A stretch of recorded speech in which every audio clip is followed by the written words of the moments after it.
Office tour থেকে ফিরে তানিয়ার জন্য এক বিদেশি পুতুল এনেছিল তার স্বামী। তানিয়া খুশি হয়ে পুতুলটাকে যত্নে রাখল, যেন ছোটবেলার খেলনা ফিরে পেয়েছে।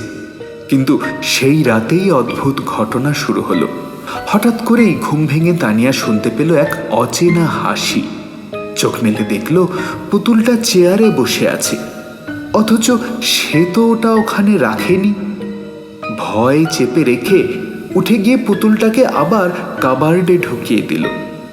কিছুক্ষণ পর আবার সেই হাসি। তানিয়া ঘামতে ঘামতে উঠে দেখল পুতুলটা ফের চেয়ারে বসে আছে। এবার বুক কেঁপে উঠল। পাশে শোয়া স্বামীকে ডাকলেও সে একটুও সাড়া দিল না। হাল ছাড়ল না তানিয়া। পুতুলটাকে আলমারিতে রাখলো, তালা দিল, চাবি রেখে দিল বালিশের নিচে। এবার নিশ্চিন্ত হয়ে শুতে গেল। কিন্তু ভোরের অন্ধকারে আবার সেই শীতল হাসি।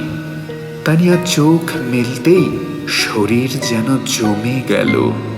পুতুলটা এবার তার বিছানায়, চোখ দুটো জ্বলজ্বল করছে, মুখে ভয়ানক চওড়া হাসি। ধীরে ধীরে ঠোঁট নড়ল, আমি যে তোমার। তানিয়ার গলা দিয়ে কোনো শব্দ বেরোল না।